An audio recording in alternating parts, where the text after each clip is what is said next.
whenever they say what's the one piece of advice, it is always take the CPA exam, take the time to take it.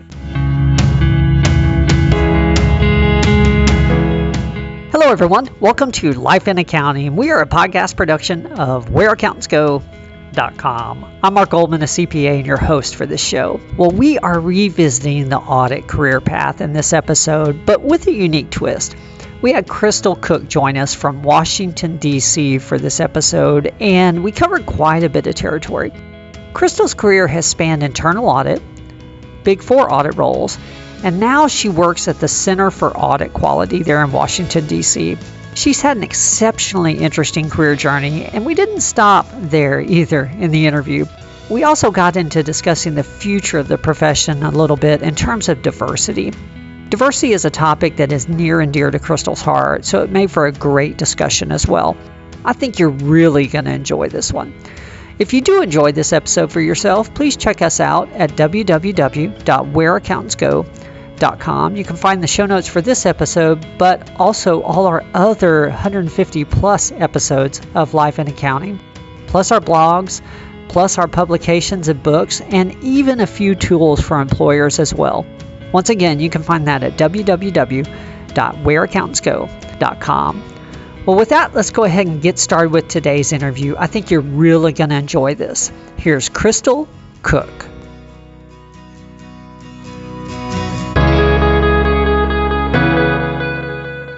Well, hello, Crystal. I am so glad you made time for this. Welcome to the show. Hi, Mark. Thank you so much for having me. I appreciate it. This should be really fun for me. Yes, for both of us. Well, for the audience, we have Crystal Cooke on the line with us today, and Crystal is with the Center for Audit Quality in Washington, D.C. I noticed Crystal online because we have some mutual acquaintances. Basically, she knows, some of our former guests. But specifically, I was curious about her career path. I figured she may have a great story to tell. And sure enough, I found out in our pre-show discussion that she does. We're going to talk about many things. We're going to talk about internal audit, the Big Four, the very interesting Center for Audit Quality, and even a little bit on diversity as well as we get into the interview. Well, Crystal, we do have a lot of ground to cover, and it's going to be fun. I do like to start at the beginning, though, so people understand where you came from. What led you to decide to consider accounting as a possible career in the first place? Yes, so back when I was born, no, I'm kidding. So I didn't start my interest that young, but I did start it at an earlier age than most, I think, because my exposure to accounting came from my mother. A lot of people in my work here at the CAQ, we find that a lot of people who don't even know about the profession, unless they have someone in their family who was an accountant, and that was my case. My mother was an accountant. She was a tax accountant, though. For some reason, I remember her working at various places, but the few that stick out in my head to me were KPMG. She worked there for a while in their sales and use tax department. And then every tax season, she would work at H&R Block. And this was for fun. And I'm quoting fun because we all know that working on taxes is probably not everyone's idea of fun, but for her it is. So that was my exposure at a very early age, and I knew she was doing it, so I always had some kind of interest around what that was. And so, going through youth, and at some point in high school, you start to think about what you want to do with your career, and of course, accounting came on my radar because of that. And so in my high school, they had accounting classes, and I started to think, maybe I should take an accounting class and figure out what it is. And, we didn't have, at least I don't recall having a school counselor to help guide you through what your classes, what you should take or what your interests are to help you decide a career. So I just went to my parents, and my dad was an electrical engineer. I had been with him to his job, and he worked for a company that made Similac, but he used to tell us so that we understood, he makes the machines that makes the Similac. And so he would show us that, and we'd go on tours, and he would tell us how hard he had to work to get to that, and it was such a challenging path, and it was very complex, and he would go on and on about how he had to study for his certifications, and to me it just seemed really, really challenging, and I was like, yeah, that might not be the path for me. again, not knowing how challenging accounting would be, but whatever. In my head, I thought accounting might be a little easier of a path, I guess, at that time. This was my naive brain as a high schooler.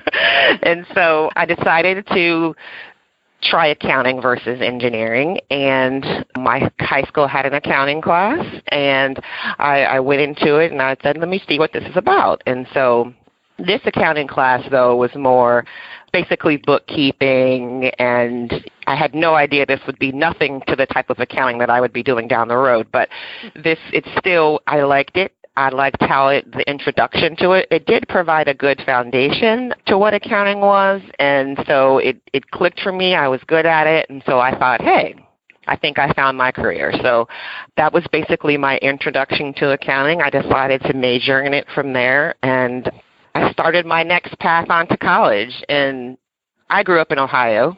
It's a small town outside of Columbus, Ohio, called Westerville, and I ended up going to the University of Cincinnati. That was about maybe an hour and a half, 2 hours down the road, and that's where I spent my next 4 years. That's where I started doing accounting.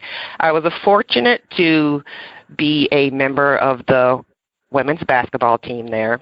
While I was learning about trying to be an accountant, I was learning how to become a college athlete and juggle all of my schooling and navigating this road that I was just not familiar with how to do. And so an accounting that came to me so easy in high school was quite challenging in college.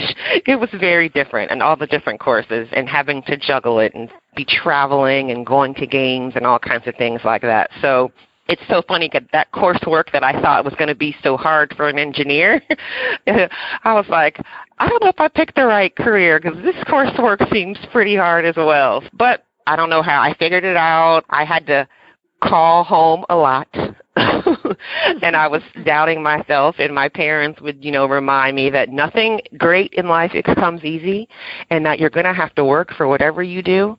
So don't just be giving up because you think it's hard or all these challenges are hard. You're going to have to work, and this work that you put in means it's going to be good on the other side. I took that with me, and it stuck with me throughout my whole life. I applied to everything, and fast forward 4 years, I went through it and I made it, and next thing I knew, I was towards the end of my path and I was starting to look for jobs as to what I wanted to do. So that's kind of my quick synopsis of how high school all the way through college and how that kind of progressed into accounting for me. Okay. Well, actually, it's interesting. We've found that parental influence is one of the largest. That and seeing somebody in school, it's almost tied. Right. Seeing somebody in your early education that was a successful accountant. But those are by far the two leading reasons people get into accounting. I just have to ask this. I didn't mean to originally, but since you mentioned basketball, I'm very sports ignorant. But okay. Did you ever? Sad to admit it, but no.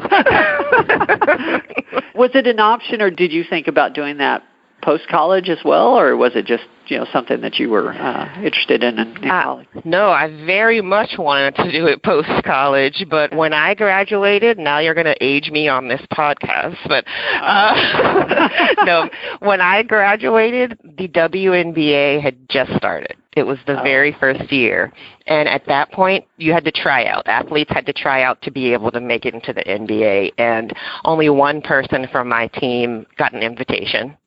She went and tried out, and she didn't make it. So at that time, I didn't really have much of an option. I could have went overseas to play, but I couldn't do that. I didn't want to be overseas by myself, very family-oriented. I just couldn't make that transition, so I decided to go into the work world. And actually, at that time, the WNBA, it wasn't paying very much different than what I was going to be paying as an entry-level accountant.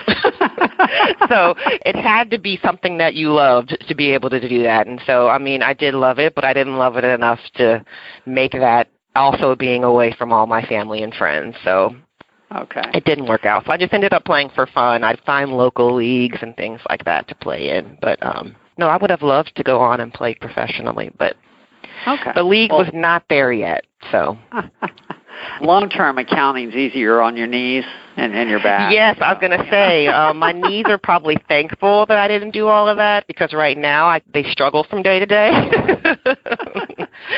And hey, everything happens for a reason, I think. So I'm very happy with where things have ended up with my career-wise now. So wonderful. Let's go through the time before moving to the Center for Audit Quality, CAQ, because I found it interesting that it looks like your career started in internal audit before you moved on to the Big Four. So how did all that happen? Yes.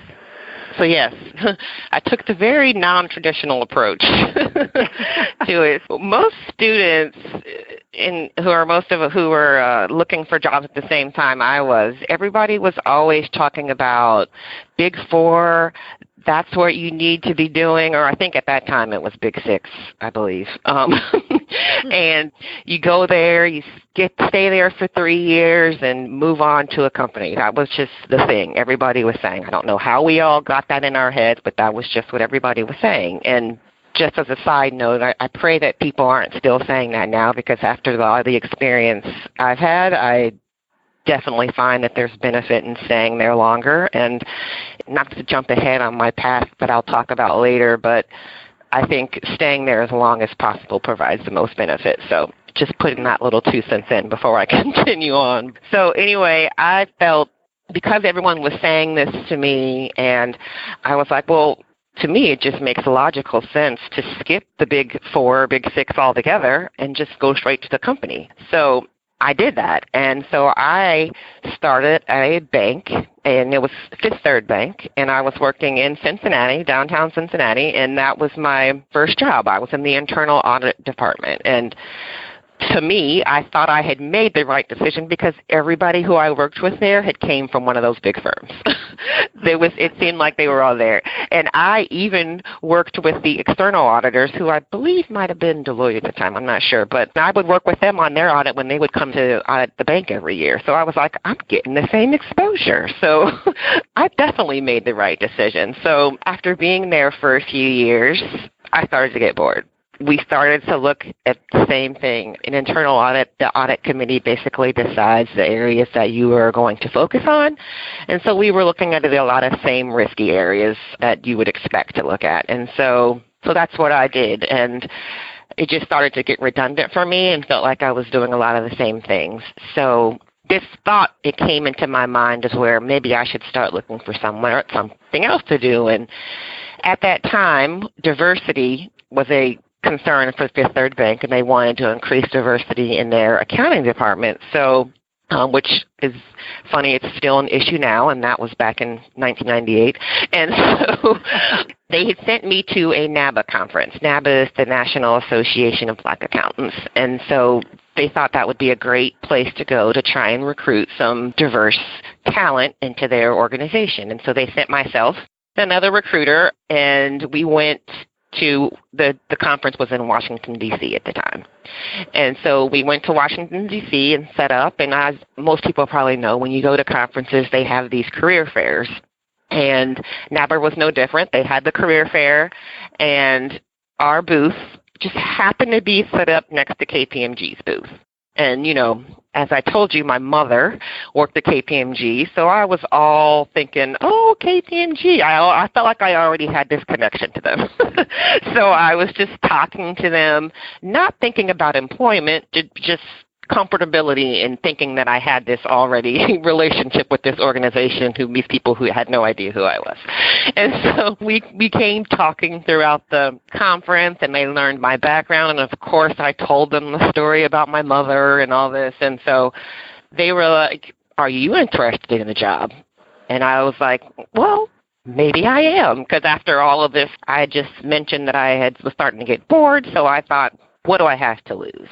So they asked me to interview. I interviewed while I was there at that conference, and ultimately while I was there that week, I went in and talked to some people in the D.C. office, and about a couple of weeks later, I had got an offer letter in the mail for a position in their assurance practice in D.C. It all just felt right, and so instead of, starting at one of those large firms, I kind of ended up there anyway. I packed my bags and moved to Washington, D.C., and a few months later, I was already there and I was working, and it was a very interesting path I took, and I thought it was funny how I still ended up there, even though had it set in my mind that I didn't even need that step. But, life takes you where you need to go. And so it all worked out that way for me. So, and then at KPMG, I ended up spending 7 years there. And that's to my point of earlier where I said people say, go there for 3 years, get your intro, and then leave.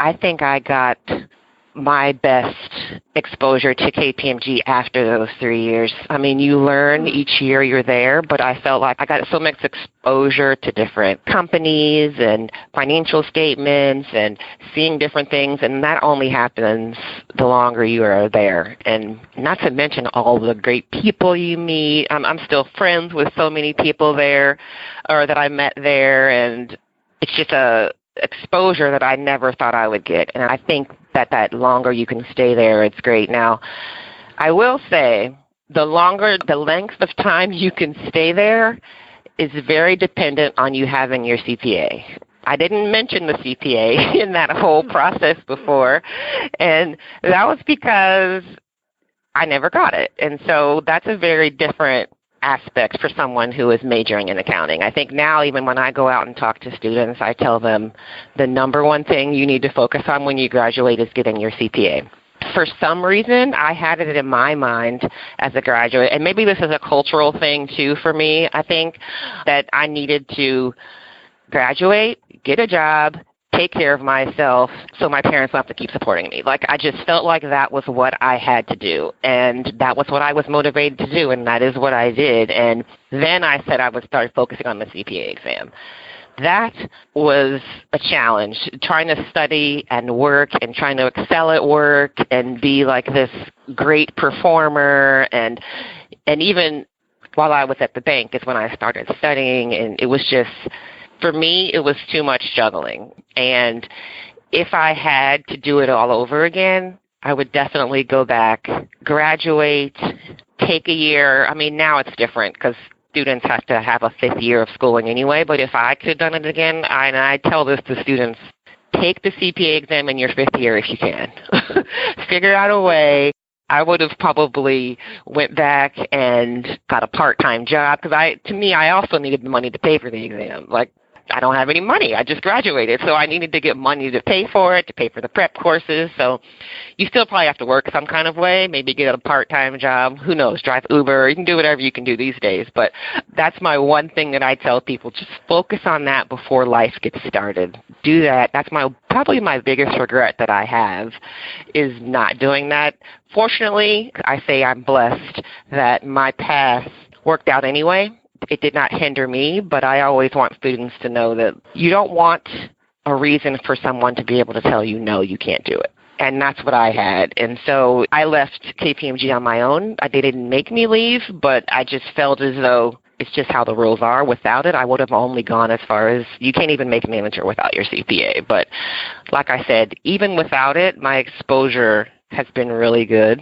Things have fallen in my direction, which is why I say it's a blessing, because it's way above me. I feel like how everything has happened for me, but it's all worked out for me. So that's how the CPA thing never happened. But the other thing was, when I say the CPA never happened, there used to be laws around the CPA exam to where once I moved to Washington, D.C., that was now my new residence, and I had originally applied for the CPA exam in Ohio.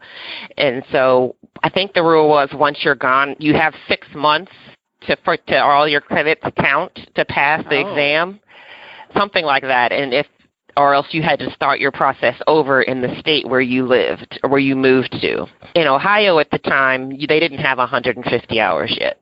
In Washington, D.C., they did. So if I didn't pass the CPA exam in 6 months, I would have had to go back to school, get 30 more hours, and basically start over completely. And so anyone who's taken the CPA exam knows I did not pass that in 6 months while I was working at KPMG.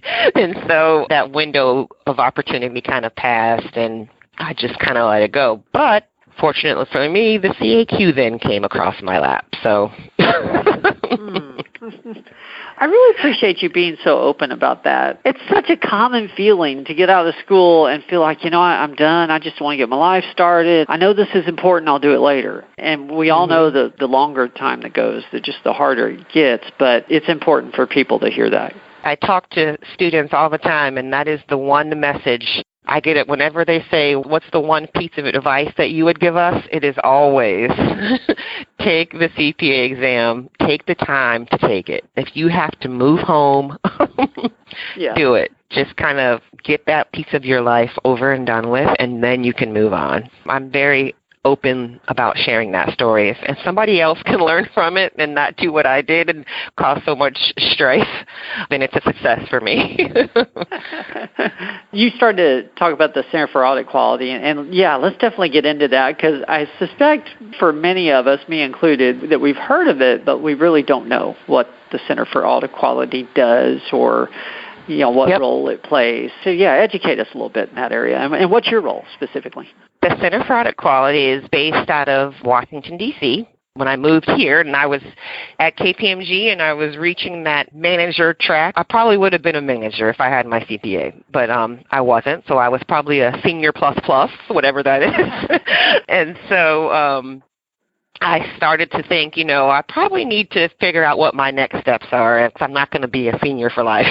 And so I started to look, and very early on in the process, a recruiter that I worked with, the CAQ had just started. This was back in 2007. They had just started, and they were looking for somebody to help get the organization started, and it just seemed like something that would fit, that was a fit for me. So just giving you a background on what the Center for Audit Quality does, it's a nonprofit public policy organization, and it was created under the umbrella of the AICPA, the American Institute of Certified Public Accountants. I'm sure anybody listening to this blog knows what that is, but just spelling it out anyway. But this organization was used as a forum for the largest public company audit firms to come together, not in a competitive nature, but as a collective group on various matters that work towards improving overall audit quality and in building investor confidence in the capital markets. So investor confidence and public trust.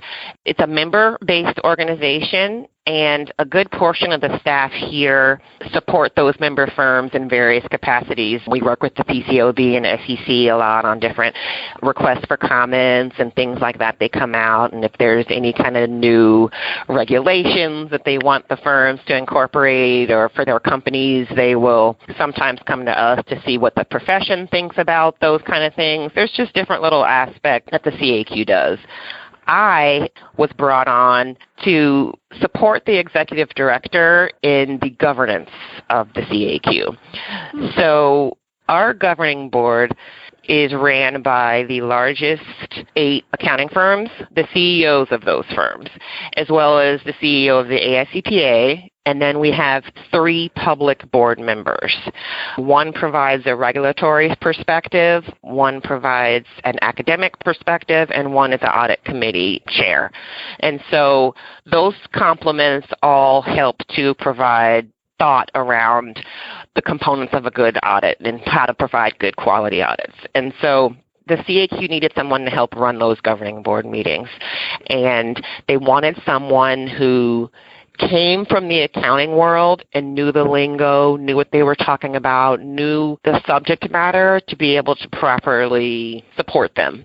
And so to me, coming from KPMG, I thought it sounded interesting because at that time I probably never even had the opportunity to meet my CEO, let alone be sitting in the same room with him, hearing him talk about various issues, and let alone my CEO, but all of the CEOs of the firms that I hear about every day. So I thought it was a very interesting insight and different side of things.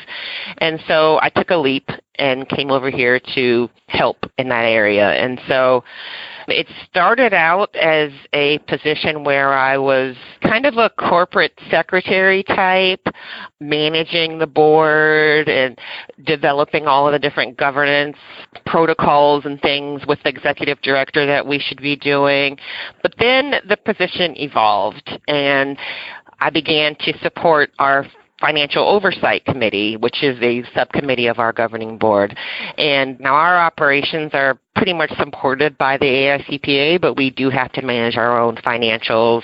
We provide the information up to the AICPA. So I work on a monthly basis with our, internal team here on that, which I do love. So I still get to get a piece of the audit side. I still get to dust those skills off every now and again, every month to do that, and I help with our annual budgeting as well. So that's another component. And then the final piece of my job now, which is probably the part that I am most passionate about, is the last few years, the firms decided that the CAQ should start focusing on talent for the profession, and that is maintaining the pipeline of students coming into the profession, as well as working towards increasing diversity in the profession.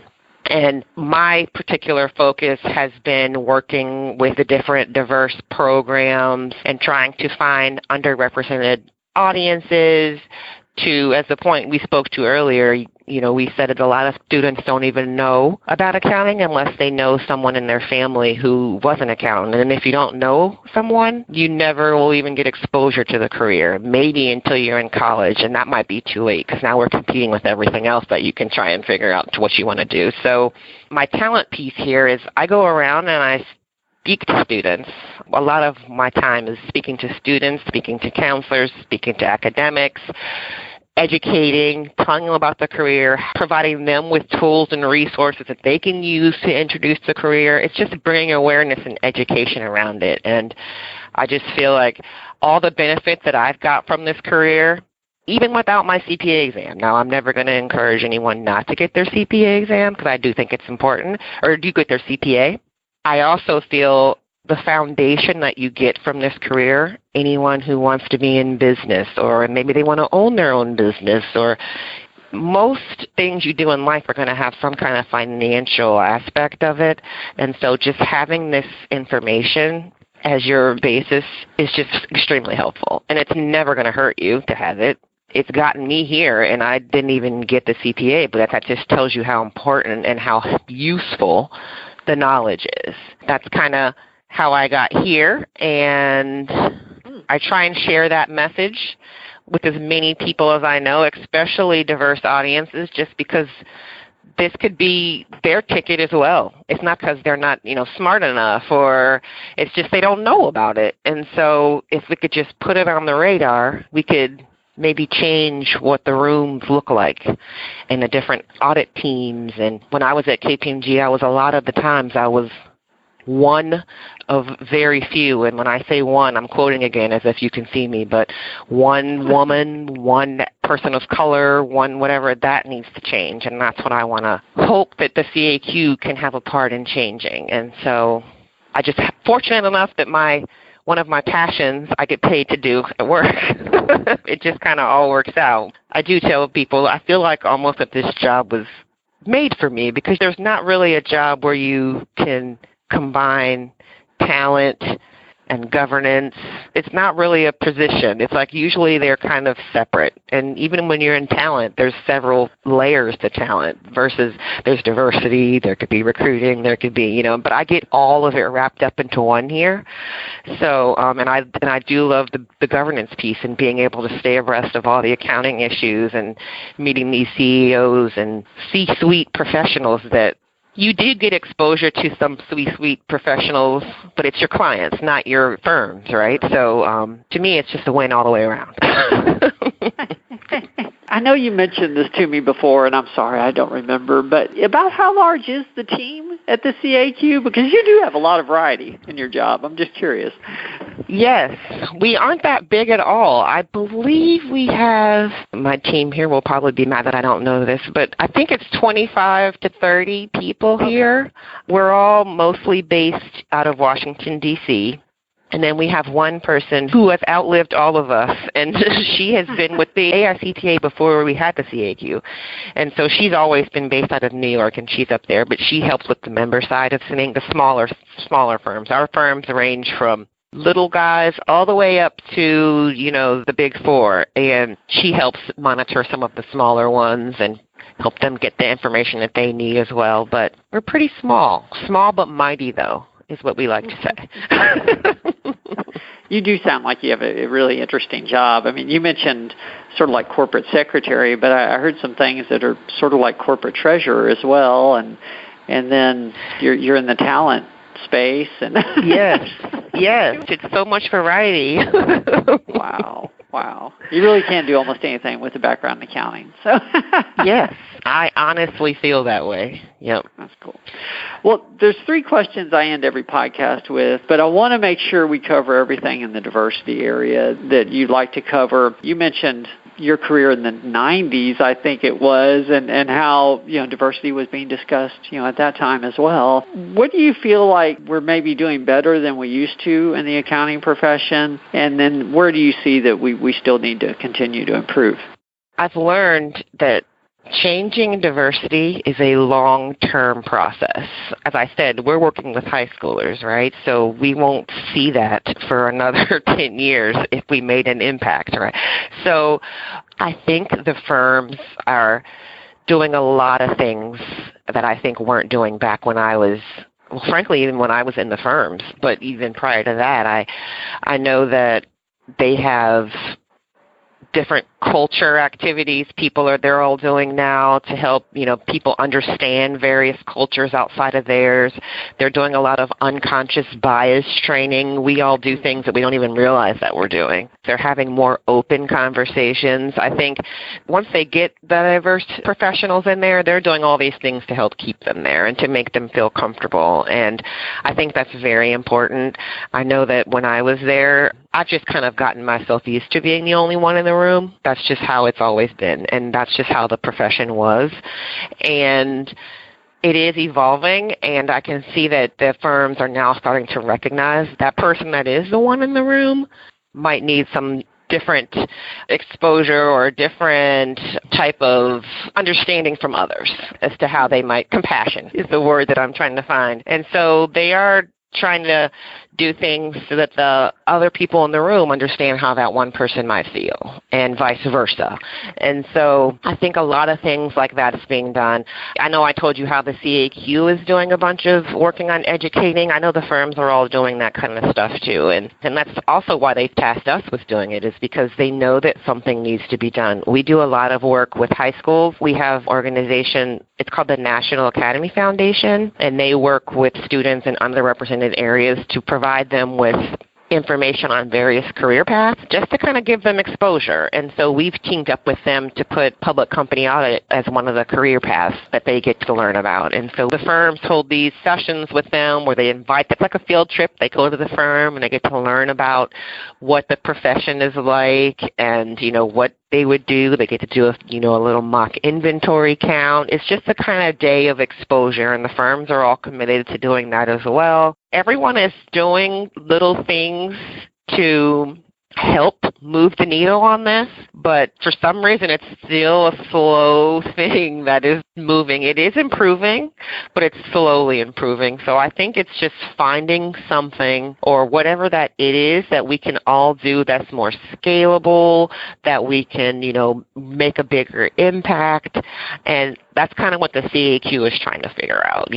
That's our next steps. What can we do as a profession, more profession-wide, that can make an impact? And as we figure that out, we're still going to keep doing all those other things that we're doing, just because you can't just sit back and watch, right? You have to do something. And things have changed. I keep saying I was the only one in the room, but now there might be 2. And that may seem small, but that's a big change for some audiences and so some rooms.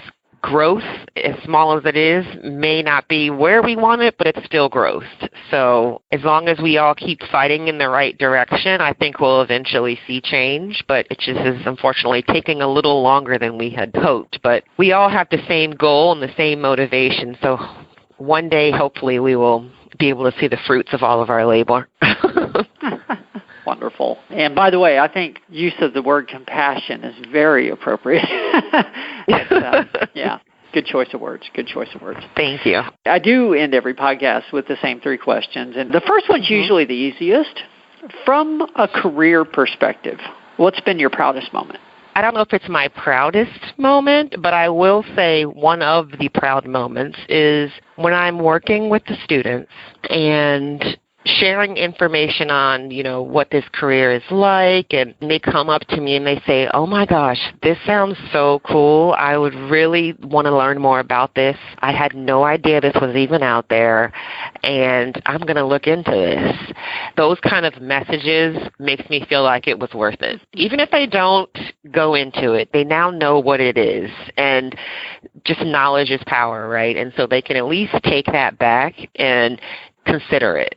Or when I get an email from a teacher that we've worked with and they say, oh my gosh, thank you so much for this. My students loved this. They learned so much. They had no idea before. One of my students has decided to major in accounting, or, I just, hearing those kind of things make me feel like, okay, we've made a positive change here. It just feels so good. And, ultimately, hopefully I know it's a long process. I keep saying that, but I feel like at some point, hopefully the enrollment numbers will start to go up at these, institutions for diverse students. And then ultimately the number of diverse CPAs will go up. And then the number of, it's a trickle effect, right? And then hopefully the number of diverse professionals that firms hire will go up. And then it just keeps trickling on down, the road. And so, but I just feel like it's a career that is such a rewarding career, at least accounting is, I feel like, and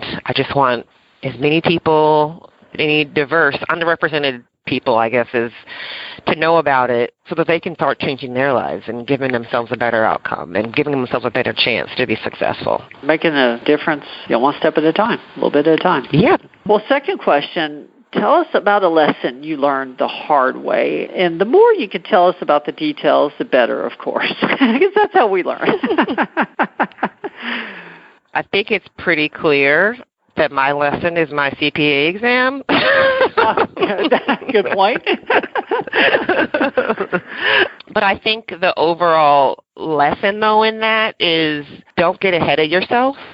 Stop, take the time, and look at the big picture to make the decision, what's going to be best for me long term. I know there's immediate gratification in getting a job, making the money, getting started, but where will that put you in the next 3 years?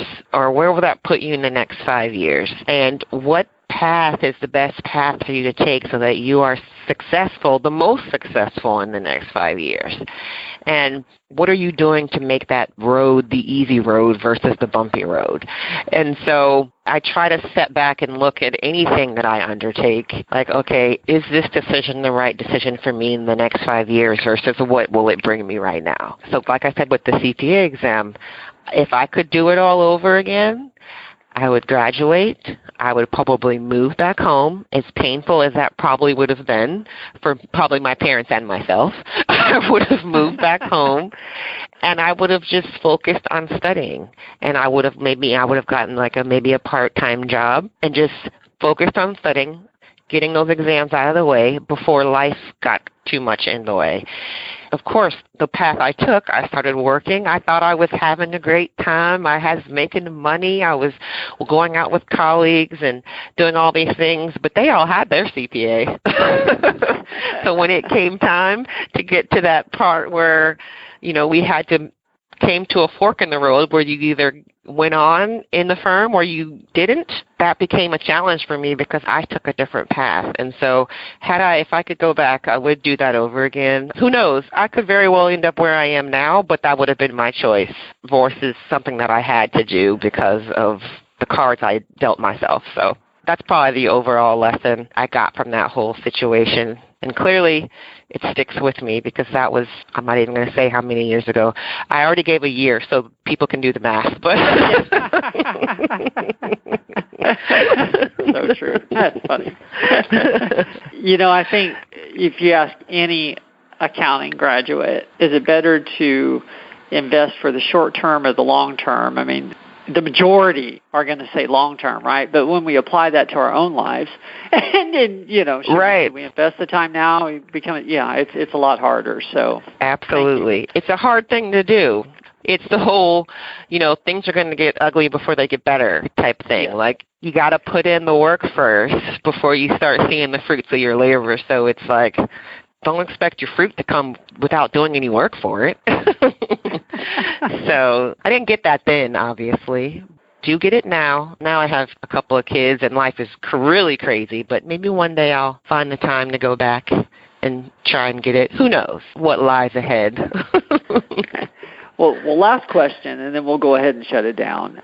What has been the best piece of advice that you have ever received? I would have to say, don't forget to put myself first. I think we sometimes, as people, we feel like we can't celebrate ourselves as much and celebrate all the great things that we do individually, and we kind of don't sell ourselves as well as we should. And me especially, because of the path that I took and not having my CPA sometimes, I do sometimes feel like I sell myself short. But the fact that I'm even on this podcast is even proof that everyone's path is different. We all have our strengths. We all have our various weaknesses, and there is no defined path to success. Your path is what you make it. When I say put me first, I mean go after the things that I think will make myself happy, not worry about, are these the things that people think I should be doing? Are these the things that accountants are supposed to do? This is the path that most people take. I guess this is the path that I should take. No, do what you think works best for you and just knock that out of the park, and you will be successful in your own right. And not to worry about what others think. People always think that, grass is greener on the other side, but your grass is only as green as much as you water it, is I think what I heard someone say. And I think it might have been Kimberly Ellison-Taylor who I heard say it, who is somebody who I know you put on your podcast before, but you have to put your work into you and focus on you, and that is what makes you happy and successful, and that will get you much, much farther than worrying about what anybody else thinks. And so that's probably the advice that I hold closest to me and I try to work on. Not that I'm even good at it myself yet, but it's something that I'm constantly working on as well. Using advice for the show from Kimberly Ellison-Taylor is cheating just a little bit, but I'm going to let you go. Is it really? How is that cheating? She's I didn't listen to her podcast, if that's what you mean. So I'm not stealing it from her podcast. There's a lot of nuggets of wisdom from any conversation. I was going to say, I personally have heard her say that to me, so that should count. Yeah. It's a ringer, for sure, definitely. Yeah. Well, thank you very much. Actually, that is great advice, because I feel like a lot of accountants, we sell ourselves short, and we're always thinking about the other individual, and sometimes, you do need to step back and realize the value you bring. So that really is wonderful advice. Thank you so much. Thank you. Thank you so much for having me. This has been very fun. No problem. I know it was a busy week. It was wonderful for you to make time for the audience. Well, that was our interview with Crystal Cooke, and I found it interesting that she tried out industry first, actually, but it wasn't quite the right fit for her, and so then she chose to go into public accounting, where she stayed for over 7 years. So obviously that was a much better match. And then secondly, I really appreciated the transparency that Crystal had about her own situation with regards to the CPA exam. She's really trying to help others by sharing her own story, and I, as well as I know you, appreciate that very much. There really was a lot of truth in the insights that Crystal shared with us today. If you found this episode valuable, please check us out online. Once again, you can find us at www.whereaccountantsgo.com. One section of the website I don't talk about too much is our blog section. But if you're a student or you're very early on in your career, there are many articles there that relate to you on topics such as certification, advancing your career, and many others. Once again, you can find that in the blog section at whereaccountantsgo.com. Well, thank you again for joining us. I'm Mark Goldman, your host for Life in Accounting, the Where Accountants Go podcast, and we will see you next week. There's more to come.